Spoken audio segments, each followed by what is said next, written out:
নমস্কার, আমি অনিতা দত্ত।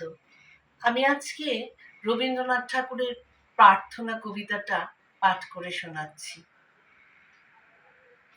চিত্ত যেথা ভয় শূন্য, উচ্চ যেথা শির, জ্ঞান যেথা মুক্ত, যেথা গৃহের প্রাচীর, আপন প্রাঙ্গণতলে দিবস সর্বরি, বসুধারে রাখে নাই খণ্ড ক্ষুদ্র করি।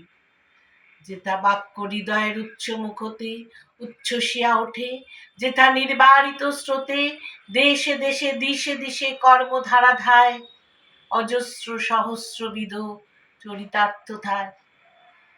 যেথা তুচ্ছ আচারের মরুবালু রাশি, বিচারের স্রোতপথ ফেলে নাই গ্রাসী, পৌরুষেরে করেনি শতদা, নিত্য যেথা তুমি সর্বকর্ম চিন্তা আনন্দের নেতা।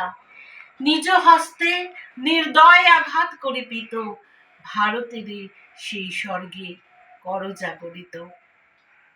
নমস্কার।